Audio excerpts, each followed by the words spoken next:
va arriver bientôt à la fin de cette assemblée, on en parlait, ça y est, on arrive. Donc, c'est le moment de la conclusion et notamment de nos grands témoins sur ce que vous avez pensé chacun de cette assemblée et notamment des grands projets qui sont mis en place par Produit en Bretagne. Samuel. Je crois qu'on retrouve le produit en Bretagne qu'on connaît, avec une capacité à mobiliser. Je crois que la Bretagne, c'est ça aujourd'hui, c'est de réussir à mobiliser des forces qui peuvent parfois être contraires. La capacité à débattre. François-Xavier a parlé du débat. On ne peut pas arriver à des solutions et à une forme de consensus si on n'est pas capable de débattre. Et là, nos médias sont aussi là pour ça. On est là pour poser les questions, parfois maladroitement, poser les questions qui gênent, poser les questions sur notre avenir. Et je pense que la force de Produit en Bretagne, c'est aussi ça, de débattre. La preuve, il y a eu du débat aujourd'hui. Et puis, peut-être finir par ce que j'ai commencé, la capacité à innover. Il n'y aura pas d'avenir sans innovation sociale, économique. Voilà. Ce matin, dans le Télégramme, on parle de l'Agnon. Comment l'Agnon va rebondir derrière les soucis de Nokia?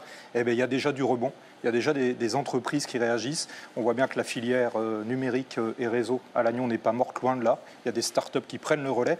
Et je pense que ça, c'est majeur parce que l'avenir de la Bretagne, ce sera malgré tout d'inventer des choses pour demain.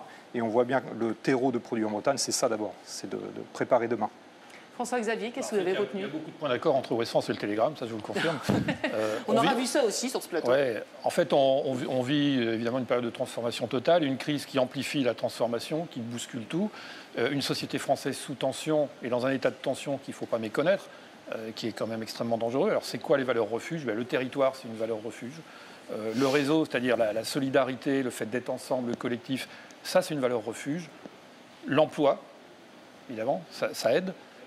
La culture, on aura de cesse de le dire.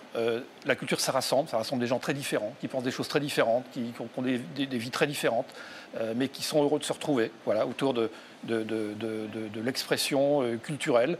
Voilà. Produit en Bretagne, ça réunit tout ça. Donc je trouve que c'est une idée encore très moderne. C'est une idée... l'association est née il y a 28 ans, c'est ça, Malo, hein? Il y a 28 ans. C'était, si on remonte 28 ans en arrière, si on se replace dans le contexte il y a 28 ans, c'était une vraie vision. Voilà, je suis très heureux d'être là. Et voilà, puis voilà ce que je peux dire et je souscris à tout ce qu'a dit Samuel. Voilà.